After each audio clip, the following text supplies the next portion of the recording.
the top of the hour and we will get going.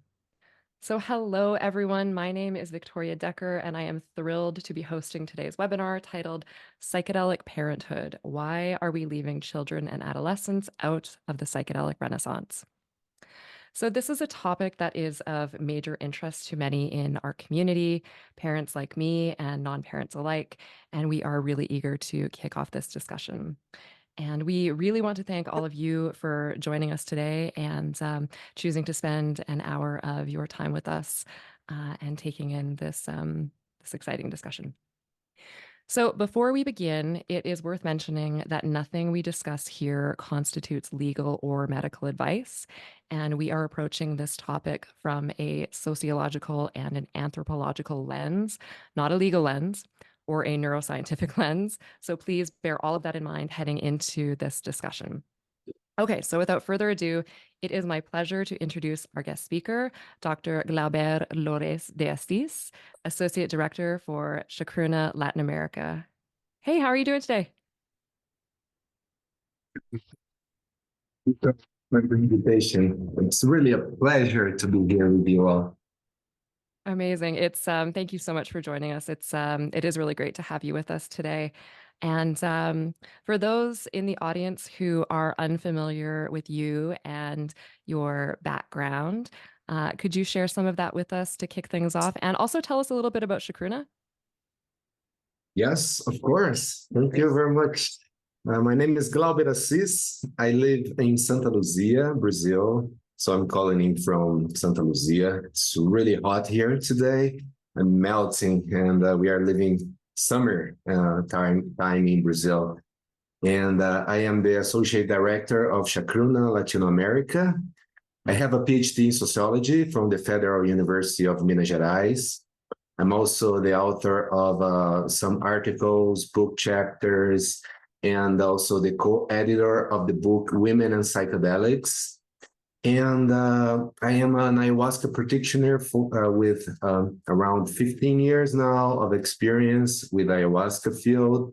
And alongside with my beloved friend and mentor, Bia Labate, I'm also responsible for Jornadas de Cura, which is a plant medicine center in Brazil that promotes a bridge between the ceremonial use of sacred plants and psychedelic science.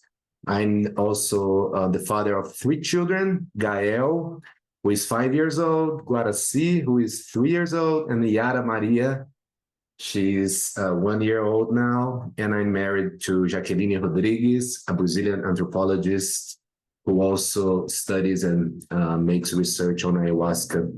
And together, we lead a community of around 50 people in Brazil. And our community belongs to the Santo Daime religion, which is a Brazilian ayahuasca religion. So we take as a sacrament the consumption of ayahuasca.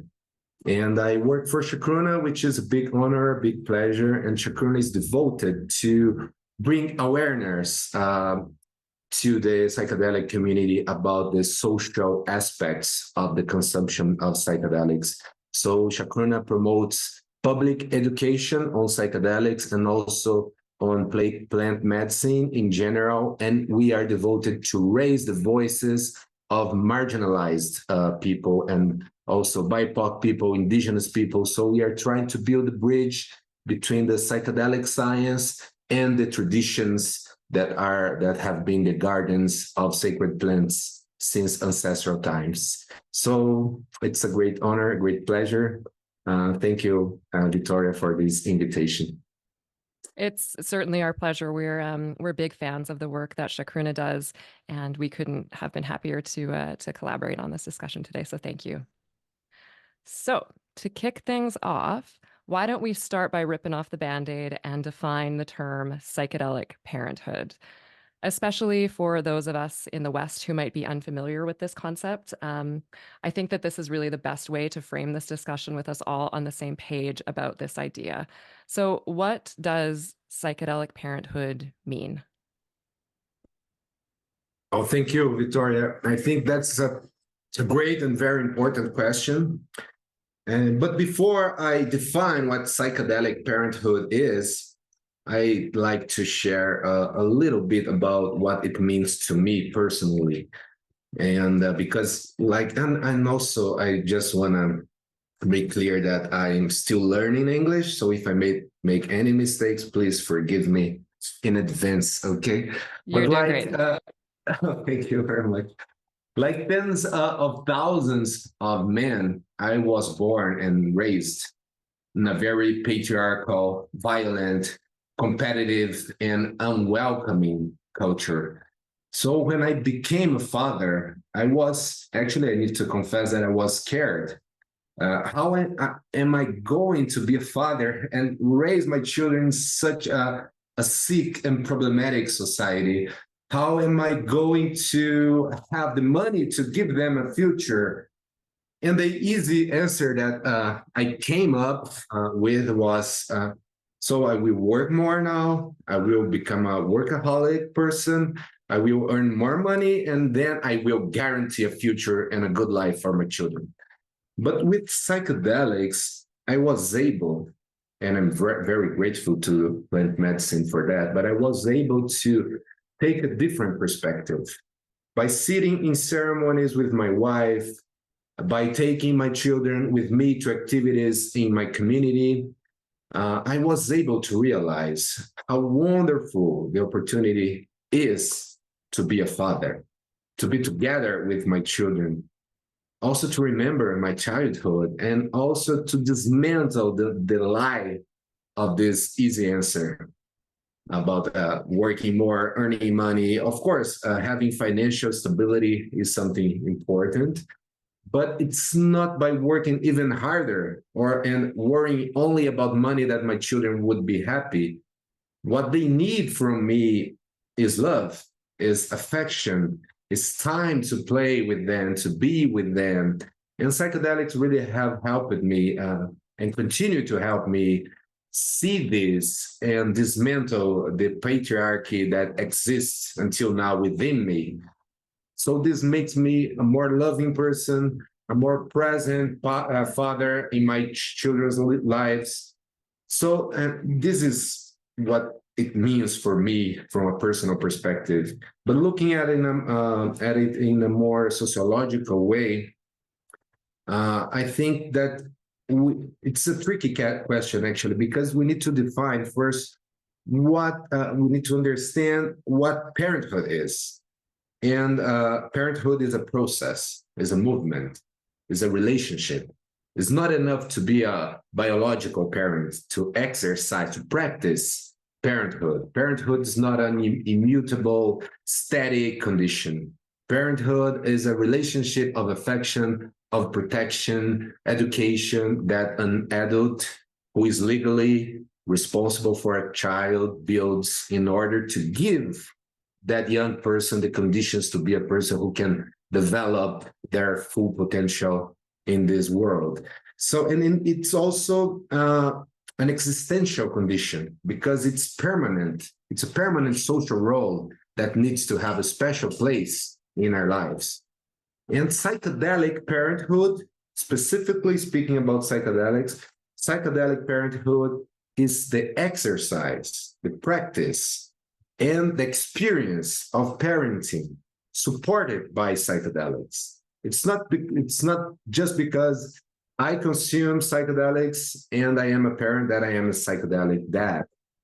It is, I am a psychedelic parent, I am a psychedelic dad because psychedelics are my allies, my friends in my constant effort to become a better and a more present father to my children. And also to be a more conscious husband and a person who cares about the well-being of my family.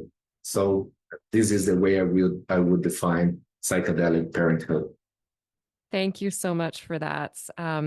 I think you're putting into words what a lot of us as parents know to be true about our own relationship to psychedelics in relation to our role as parents. But for me personally, it's been hard for me to define, right? Because our culture here in the West is a lot different. So thank you for speaking truth to that for me right off the start.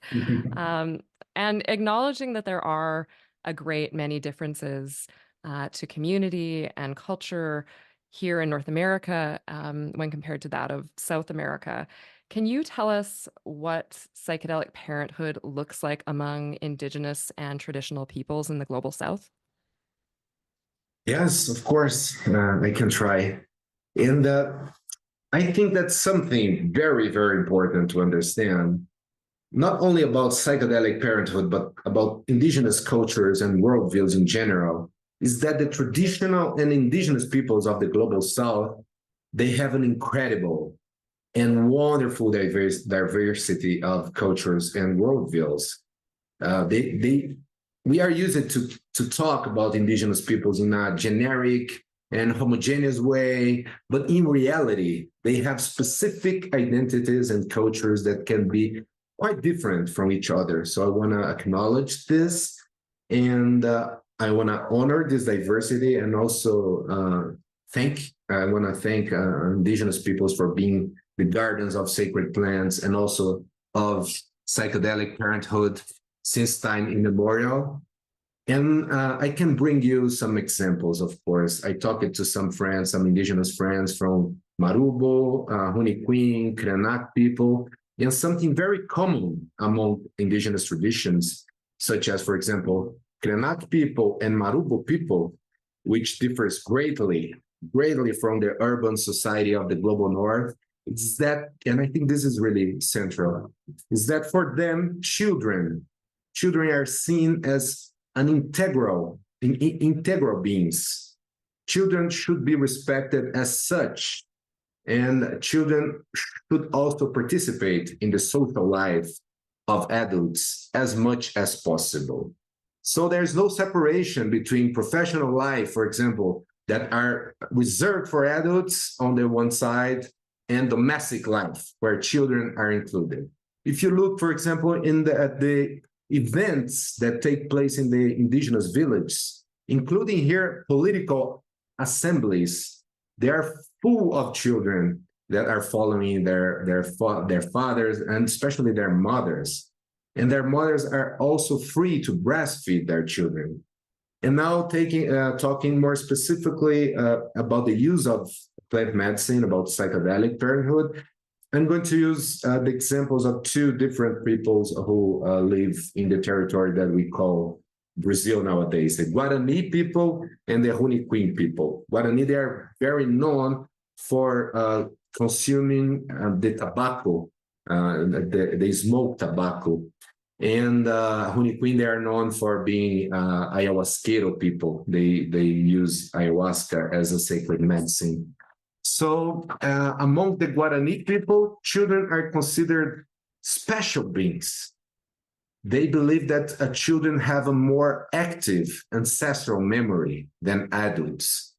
And also children in their people, children have the right to take part in ceremonies and also to consecrate tobacco. But this, of course, will depend on the child, as each one is considered as an individual, and not all of them will consume sacred plants. But there is the possibility. And among the Huniquin people, there, and I know some of them, there are children aged 7, 8 years old who sit with the adults in ayahuasca circles, in Nishipan circles, and who begin from this early age to be prepared to become singers, as they say, chanas, the people who sing, to become healers. So children will be closely monitored. Children will, of course, take smaller doses, and children, and this is important for our discussion here, children will also have community assistance. Children will not be alone. But among the Guarani and Huniquin, the sacred plants are a natural part of their lives, and also a potentially ally to the education of children and also young people in general. And was this your experience growing up? No, unfortunately, it wasn't. And this is one of the reasons I'm very interested in this topic of conversation, because I had a very difficult adolescence here in Brazil, in a very conservative society. And I wish I had the opportunity to talk about psychedelics and had good information on this subject when I was younger. Well, that's the beauty of being a parent. We have the ability to give our children what we wish we had had. Yeah. Well, thank you for that framing. I know that for me personally, there's a lot that comes up for me about motherhood and the experience of my children and my childhood when I'm working with medicine. It's almost a given that I will go there at some point in my medicine work, and that stuff will come up. I'd like to know from your perspective how parenthood and psychedelic work and psychedelics are synergistic. What, in your opinion, does one have to do with the other? Okay, thank you for this question. I try to make it short. But as I mentioned before, parenthood, and we know that it's is an existential condition. So it's not just a social role or a social position that we can change from time to time. It's a life commitment. And as such, it also brings with it different challenges, anguish, anxiety. And psychedelics can, in my opinion, and in my experience, my personal experience, and the experience of the communities I know here in Brazil and also in Peru, psychedelics can definitely help people become better parents and better companies for their children, better friends too. So, if you don't mind, I will give you another personal example. Please. Because, yeah, thank you. My eldest son, Gael, recently in last October, he had a very rare disease last year. So it's a disease which affects just one person in a million.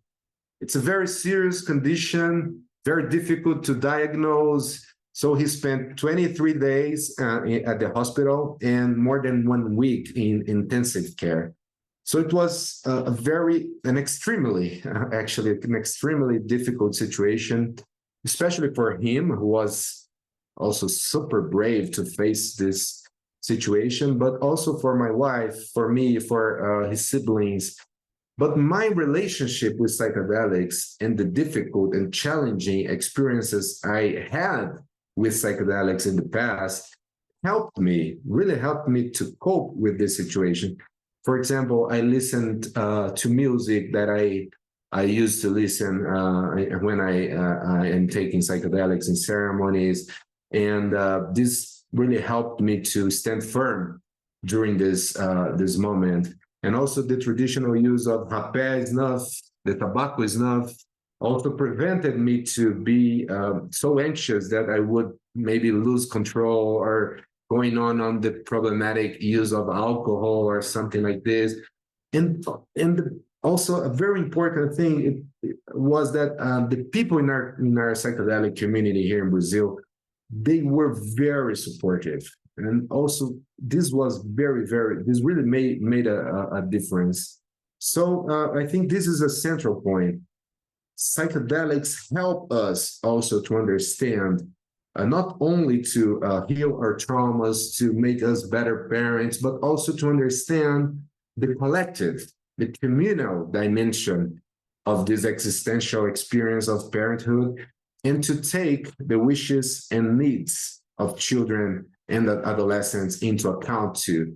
So my relationship with psychedelics helped me to stay with my boy. So now my he's doing really well. He's fully recovered, but we are still integrating this challenging experience. And psychedelics also have helped us a lot here. So I can mention that ethnographic reports indicate that the psychedelic experience can help mothers and fathers deal, for example, with imposter syndrome, this feeling that we feel that we are not good enough.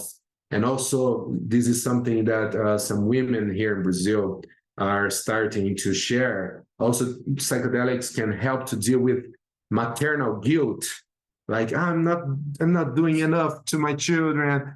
And also psychedelic can help us to re-signify the experience of parenting.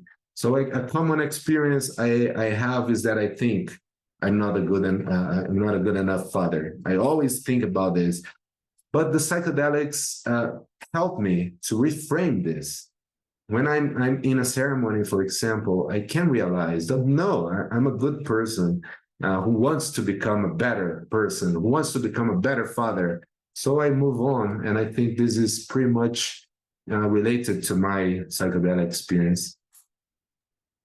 Thank you for sharing that story with me. And I'm so glad it had a happy ending. Was he the little boy that popped onto the screen yesterday when we met? Yeah, He's yeah, beautiful. Ah, yeah, he is. ah. It, Yeah, it it's so true that when we have kids, it's like, our heart is now outside of our body, and there's so much that we can't control. And psychedelics have really helped me, understand what, in relation to my child, what I can control, what I can't control, and what's temporary, what's not temporary. And yeah, they've helped me become a better parent and weather the hard times as well. So thank you for sharing that. Yeah, that brought up a lot for me. So thank you. If if I could ask you to share another story, I recently read the harrowing story of the birth of your youngest child, your daughter. Would you be open to sharing it with us and share that experience, that another story about psychedelic parenthood? yes, of course. My pleasure. Thank you very much. I like this story. It means a lot to me. And as I said, my family, we are part of the Santo Daime tradition, this Brazilian ayahuasca religion. And my wife and I, we are the leaders of a community here in Santa Luzia, Brazil. And we were thinking about having another baby, but we wanted to be assisted in our home at that point. But we are preparing this, and we had a team of people who would help us to facilitate the process. But in the early morning of July the 16th, 2022, we were participating in an ayahuasca ceremony. She was pregnant for 38 weeks at that point.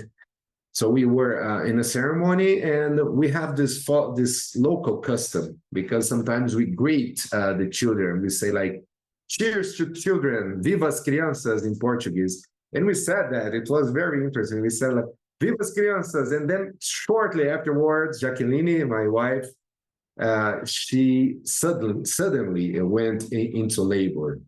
So we were far away from the city, and we had hired this medical team, but we tried to call them, but they were not available at that moment. Things also happened very quickly, and we were not able to contact this team. And then we were really concerned about the situation. I was particularly frightened, although my wife was really strong at that moment. And in the absence of this specialized medical support, we tried. This was more my wife, but then I started doing this too. But we tried to remember the art of midwifery as practiced in the Santo Daime religion. So in the Santo Daime religion, there is this tradition of women who take care of other women that are pregnant. So we have these midwives especially in the Amazon. And I think this story is really beautiful. It's really something really interesting to go deep into, to look at the internet. We even wrote an article about this tradition, and so we tried to live that moment. There was no way to run from that experience. So we trusted our experiences. As members of these traditions, we decided to live that moment. So we decided to look at what was going on as a beautiful ritual. We was just in a ritual, in a ceremony, an ayahuasca ceremony, and then we decided to feel that also childbirth could be considered a ritual. So we drank, and also I can remember ayahuasca is legal here in Brazil for religious purpose. So we drank a little bit of ayahuasca, and then we said our prayers, and then we focused also on the memory of the elderly midwives, the old Black women here from Brazil that are called pretas velhas, actually the spirit of the Black women who were enslaved here in Brazil, and they are considered very special healers, and they were responsible for helping many, many women in challenging moments during Brazilian history.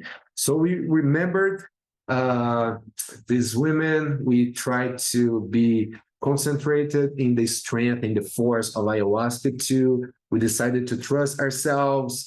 And then, yeah, but things were very quick. So we got into the car, and since we were alone at that moment, because the ceremony was closed, people had left.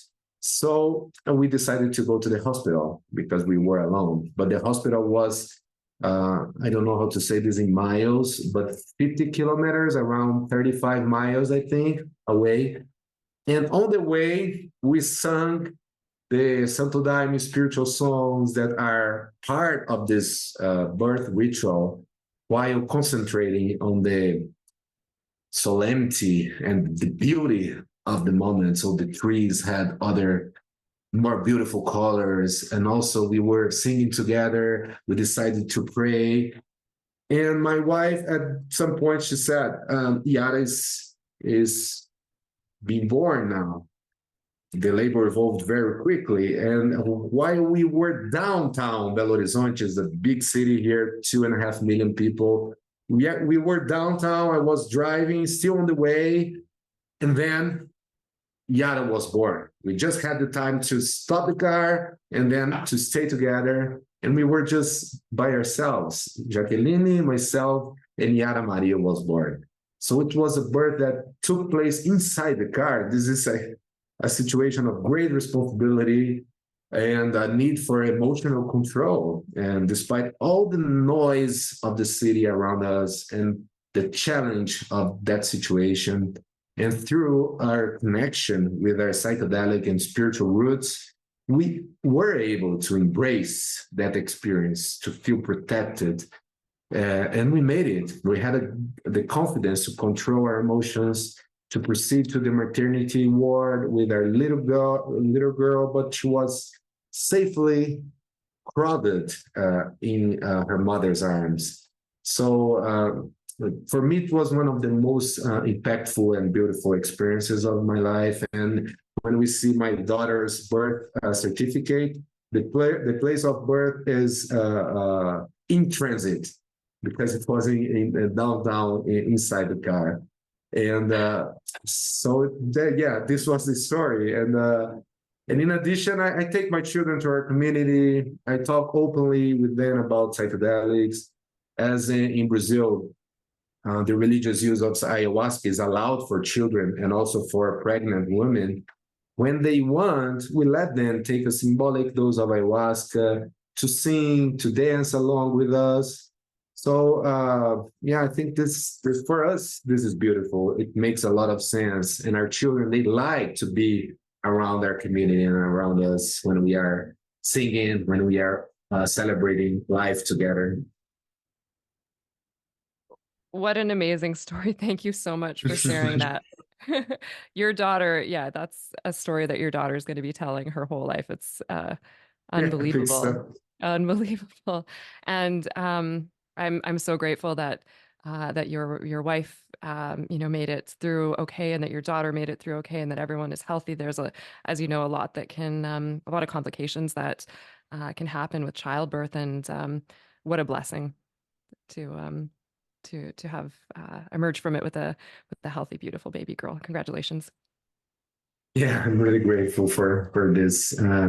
And I'm glad that I didn't know anything about all the complications that could evolve, because otherwise I think I would be really worried about it. But we were really blessed. And I think that psychedelics helped us in the emotional way of dealing with the situation with joy, and not only trusting the doctors and the medical system. Of course, this is very important. And I don't want to invite people to live this kind of experience. I just want to share that it's important to trust ourselves, and that I think that psychedelics helps us to understand that we are also wise enough to understand our bodies, and to have confidence in yourselves. Mm. Thank you for that. Again, folks, if you're just joining us, I would like to share a disclaimer again that nothing that we share through our stories or otherwise in this discussion constitutes medical advice. So please prioritize safety in your own lives if you choose to consume psychedelics. But again, what an amazing story. Thank you so much for sharing.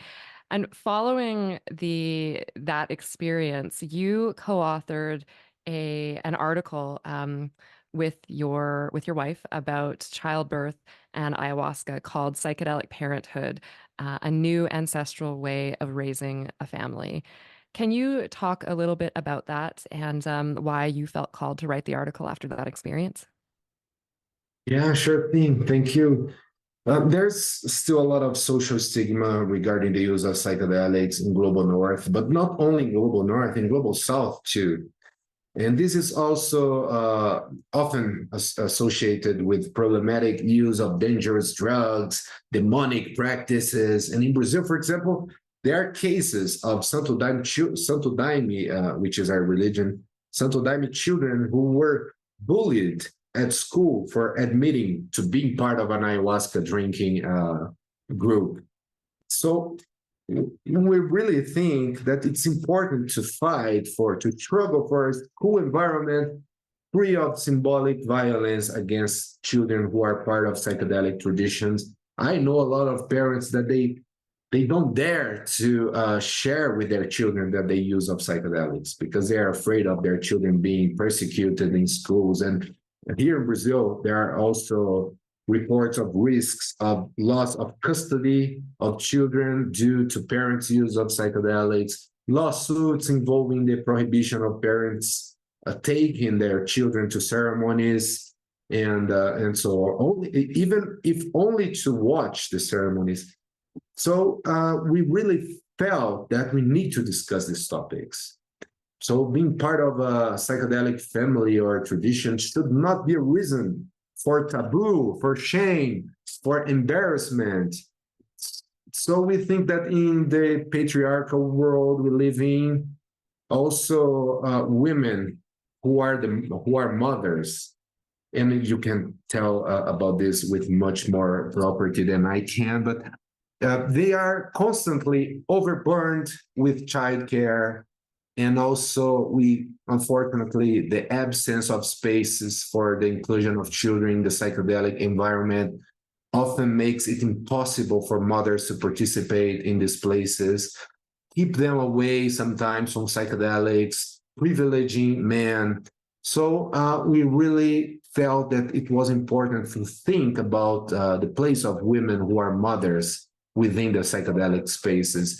And we knew these beautiful traditions regarding childbirth in psychedelics environment. And we wanted to share this experience, not to invite anyone to give birth using psychedelics, but to show people that different worlds, different societies, different cultures, different things, different ways of being a parent, of living inside a family, of raising children are possible. They exist. So this was the main reason we decided to write this article, which is about this beautiful tradition of women who take care of other women when they are giving birth. Thank you so much for that. I will share the link to the article in the chat here during your next answer period for anybody who's interested in checking it out. And yeah, something that came up for me when you were sharing just now around our obligations, especially here in the West. I happen to be so fortunate in a position where I have a lot of support as a mother, and I really can take, as much time as I need when I need it. My child has a remarkable parental support system, but I acknowledge that not everyone has that, mothers and fathers alike. I was actually just having lunch with a friend and we were talking about psychedelics, and he has two young girls, and he said, and he's not into psychedelics. He's a cannabis person, and we were chatting about some things that he might like to try, and he said, "You know what? I just need 2 days by myself in the woods. If I could only get it, if I could only get that time." And it's true. The luxury of time is just something that um, a lot of parents do not have, and it's so the idea of incorporating children into our rituals and making them more a part of this community, if for if for nothing else, for practicality and for time management, sounds pretty good to me. um, so on that, I'd like to know that from your perspective, if we are leaving children and adolescents out of the psychedelic renaissance, and if so, why is that happening? Why are we doing? Yes, unfortunately, I think the answer is yes. And I think that's very easy to see. So I want to provoke you guys that are here with us in this conversation to think of a major world conference of psychedelics that you've attended, one of those that take place in the US, for example. And then I ask you, where are the children at these conferences? I attended a lot of these conferences, and my sensation is that it is if they didn't exist. Even not only there being part of this environment, but even in the discussions, the debates on the subject. I think this is a very important topic for reflection. And there are several reasons, and we still need to understand this better. And I don't want to judge anyone because I think a lot of these conferences are being held with a lot of care, love. It's a more structural thing that is happening, I think. But I would like to mention at least two important reasons, like only two important reasons. The first, I think it's the Puritanism and the moralism of the current psychedelic renaissance that I think exists now. So we all want the subject of psychedelics to be respected by governments, to receive funding, to have a place in universities, to be of interest to powerful people.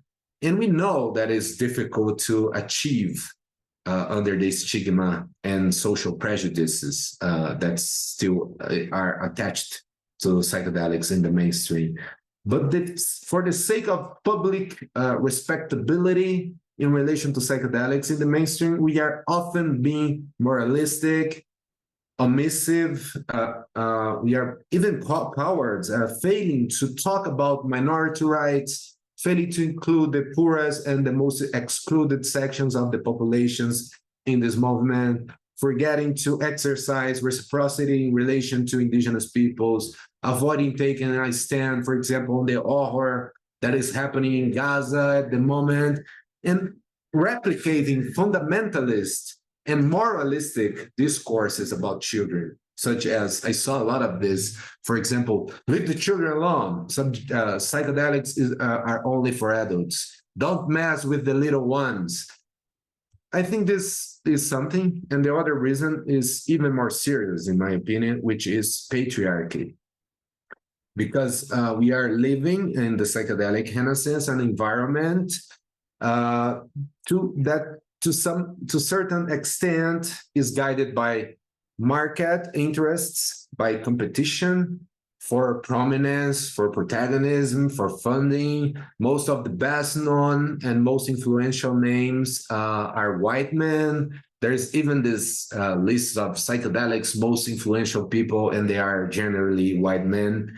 And there's no room for children for caring in this context. And among the adults those who suffer and are affected by this, the most are precisely women. So when we are talking about not having space for children, we are also addressing the lack of space for women in general. So what kind of spaces can we create for children and teenagers in this movement? Well, so of course, I don't want to make general comments. I know each person is a person. My friend, my boss in Chacruna, Bia Labate, is a queer woman from South America, and she has a voice in this movement. But in the patriarchal world we live in, women who are mothers, especially, are constantly overburdened, as I already said. So I think it's important to think about the place of children, adolescents, and also women who are mothers in this psychedelic renaissance. So we need to make men responsible in the debate about psychedelic parenthood. This could be a great opportunity to change its paradigm, to deconstruct this gender views, to produce more balanced relationships. So we are talking about children, but we are also talking about adults and their social responsibilities. So, and I think it's important to deconstruct the idea of including children in psychedelic renaissance. And inclusion, I think, Victoria, doesn't necessarily mean giving children and adolescents the opportunity to consume psychedelics. It can mean, for example, paying more attention to them and their needs, having space for mothers to breastfeed their children at events, having panels about children and adolescents, having more courage to carry out research involving children and adolescents, promoting psychedelic education for the new generations, which I think is something really important, having space for children to play when we are holding conferences, creating conversation circles, for example, on this subject, understanding that families are diverse, and this is important. And also to include we need to have spaces also for the diversity of families. We need to include also queer families. They also need to be honored, respected, and so on. So I think the psychedelic subject is much tied to social stigma. There's a lack of education. Also, there's a lack of education and scientific material about psychedelics for children and young people. I think this could also be a good form of public education. Can we, for example, let's just imagine a world where children are educated to respect and interact with plants. I think this would be amazing. I couldn't agree with you more. And just on the other side of the coin, playing devil's advocate here, what are the arguments that are made around keeping children and teens out of the psychedelic movements? Is there an argument to be made that we're moving too fast in this movement when we talk about psychedelic parenthood? Too, and there are a lot of arguments. And some of them, I think there are legitimate reasons.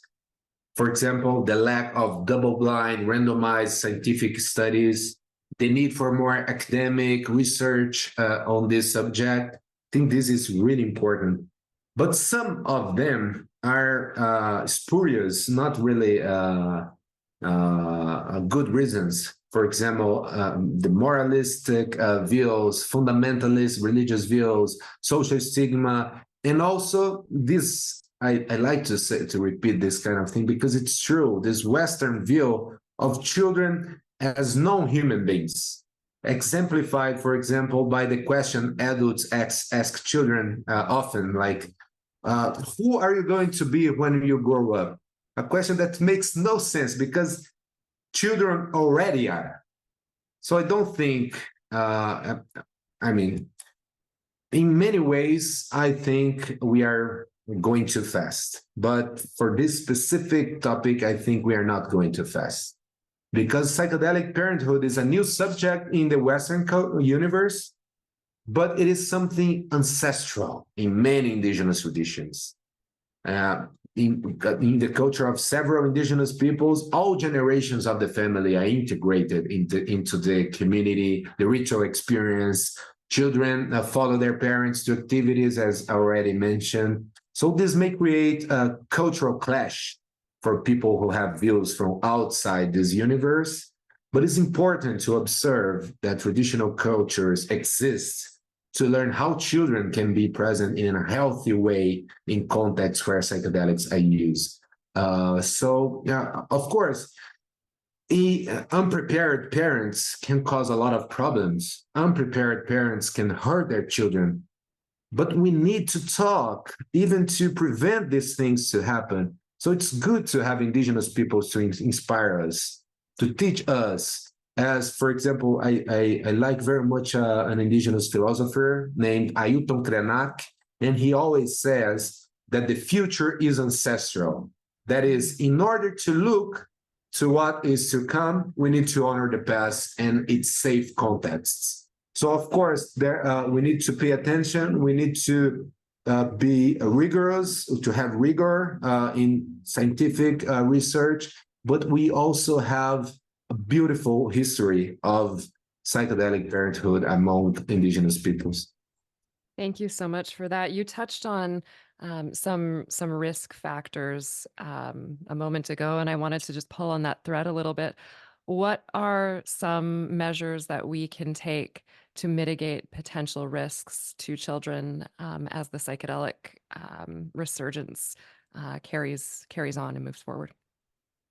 Oh, yeah. Thank you, Victoria, for the opportunity to talk about this. I think from a more sociological perspective, one important risk has to do with the lack of safe and free spaces for this debate to take place. Mm-hmm. That's why this kind of conversations, I think, are really important.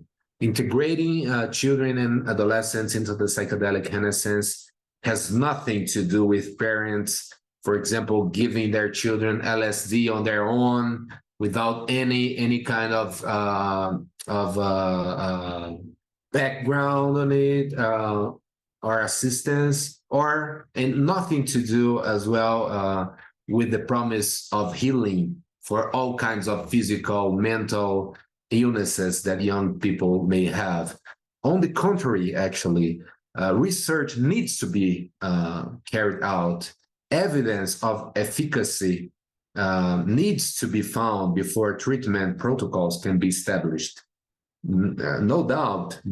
Also, another interesting and important thing, the ethical dilemmas surrounding, for example, consent, they need to be discussed. In short, a lot needs to be done before offering treatment with psychedelics to children, adolescents, for example. But this can only be done with good science and not with moral, puritanical, fundamentalist judgment like leave children out of this because their brains are developing. So what? Of course, their brains are developing. Their brains are still developing, and yet tens of thousands of children and adolescents suffer from complex PTSD, depression, all kinds of abuse, bullying, contact with illegal drug trafficking, drugs with very poor quality and control, and take all kinds of drugs with severe side effects. For example, the benzodiazepines. Yes. My own son, just to mention my son again, my own son, when he was hospitalized, he had to take very high doses of midazolam, which is a benzodiazepine. So I'm not going to let people say that it's okay for children to take psychiatric drugs and huge amounts of sugar and caffeine, but my son can't take a drop of ayahuasca with me in our community ceremonies. We need to discuss that. Here. Yep, there are a lot of drugs for kids that's that are so common in Western society, to your point. Lots of pharmaceutical drugs, sugar, caffeine, technology. There are yeah, we could go on about this at length. But but yeah, and so we were talking about risks and acceptance, and as you note, there are very different cultural attitudes around psychedelics in different parts of the world. Here in Canada, where I'm located, and down in the U.S., even mentioning psychedelics and children in the same sentence can be extremely polarizing. And even among our own psychedelic community, this is a hot button issue. Um, and it's funny, in preparing for this conversation, I went for breakfast with a friend a few weeks ago, and whom I will be drinking ayahuasca with in the spring. And my 10-year-old son was with us. And my friend was quite surprised at how openly I discuss ayahuasca in front of him. But it's a decision that I have made as a mother because I want my son to grow up with reverence and respect for ayahuasca and plant medicines. And I discuss it no differently than I do any other plant medicine because I think that, when you add a veil of secrecy um, to medicine work, children are curious, and I think it's more responsible to equip them with the information. I know many parents probably wouldn't agree with that approach, but that's the one that I've decided to take, and I might suffer some consequences for it eventually. Because again, our culture is far different here in openness and acceptance.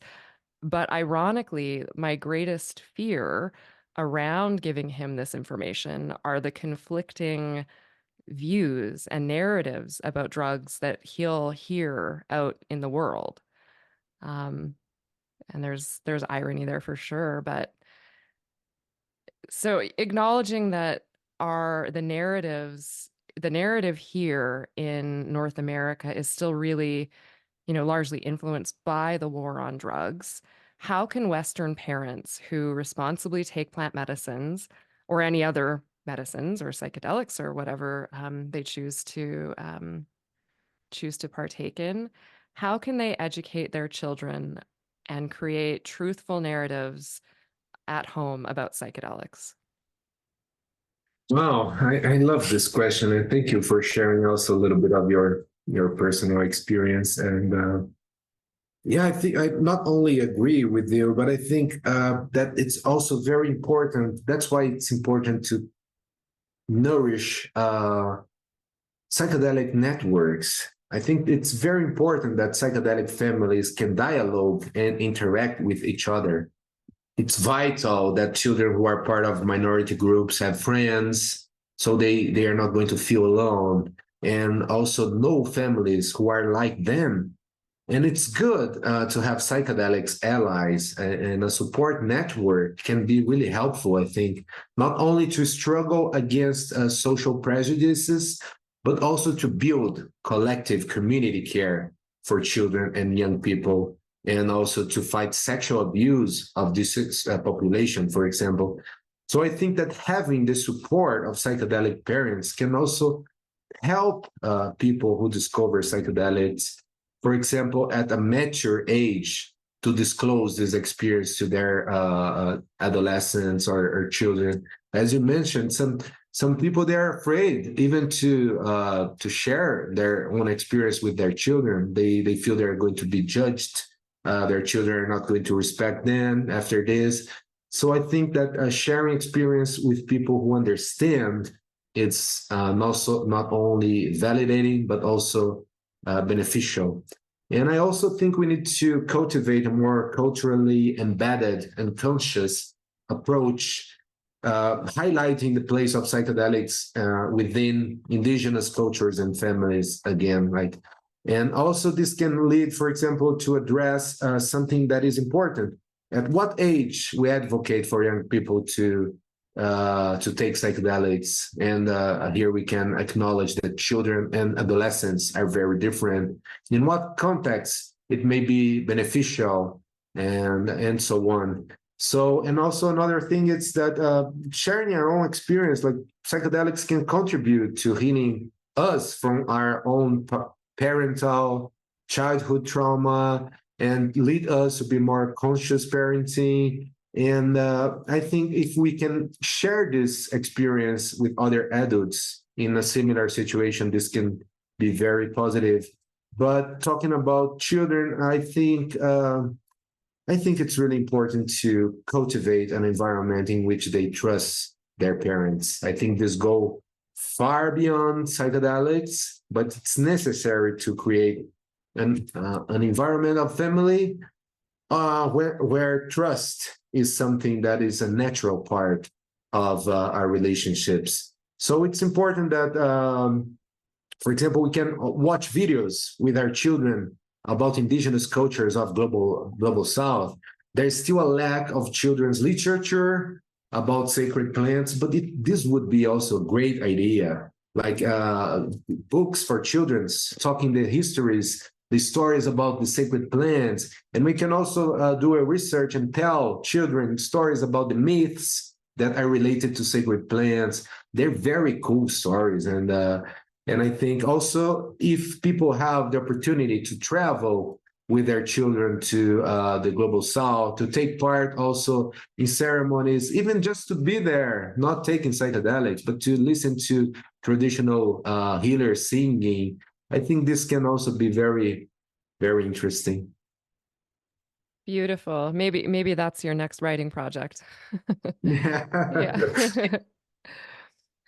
And we're just coming up on time here, but before we close, I would love it if you could share some more ideas with us for the formation of a research agenda and good practices on this subject. Okay, thank you, Victoria, and thank you all very much for the opportunity. I'm really feeling honored to be here. And yeah, I think for anyone that is interested, my text on this subject is available on the MAPS website, MAPS Bulletin. And I also want to hear, I think it's important to acknowledge the work that has been done by some people and organizations such as Chacruna Institute, for example, Psychedelics Today's own work promoting public education about psychedelics. Thank you again, Victoria. And also, I want to acknowledge the Rebecca Croman's work devoted on psychedelic parenthood. It's a kind of naive and simple, but what I think it's most important is to talk about it. So we are already making a difference here. We are always saying that psychedelics have the ability to broaden our consciousness. So let's take advantage of this potential to expand our social consciousness as well. Let's look at other cultures, at the way indigenous peoples deal with the issues of children, of adolescents, and sacred plant medicine. And that we can also understand that families are affected and have different challenges in different ways in dealing with this according to certain social markers that we should not leave aside. For example, race, ethnicity, gender, social class. This cannot be neglected under this, I don't know how to say this, fallacious, this argument that we are all one big global psychedelic community. And of course, just to conclude, we need to hear more about it, not only talk, especially what marginalized voices have to say about their experience, to hear what women who are mothers, to hear what you have to share about this subject also, Victoria, and to listen to young people. They are creative. They have capacity to exercise this creative with psychedelics too. For example, the counterculture can show us this possibility. And just the last thing, we also need more investment in scientific research, no doubt. Children are suffering and need help, and therapeutic help can only come with evidence-based research. And we have already recent studies that have shown that public opinion about psychedelics can change through psychedelic education. There's this paper, a name I can send to you later, MDMA-assisted psychotherapy with adolescents suffering from PTSD. Do or don't. It's a very good studies. And just to conclude, we need to understand the difference between each psychedelic too. Psychedelics and their effects are different from each other, and we need to understand these differences well and their safe context of use before offering them to children or adolescents. And here again, Indigenous peoples should be an important guide to take seriously. The future is ancestral. Victoria, thank you very much. Thank you so much. And we are over time, so unfortunately, we won't be able to get to any questions, but we can continue this conversation on social media and on our own platforms. We're on all the socials, all the places at Psychedelics today. And if folks that are in attendance want to connect with Chacruna or with you, are you do you have an open inbox on social media for people to do that? Yes, please. Okay. The website of Chacruna is chacruna.net. And I'm also in all the social media. It's Glauber Loures. I can write it down here, but you can find me there. Thank you very much. It's a Great. pleasure to talk. Amazing. Thank you again. A recording of this webinar will be available on our YouTube channel next week. So find us there, Psychedelics Today, and be sure to rate, review, and subscribe. Thank you everyone for joining us. We could have spent another hour here easily, and next time maybe we should book a little more time so we can really get into it. But yeah, this was great. Thank you.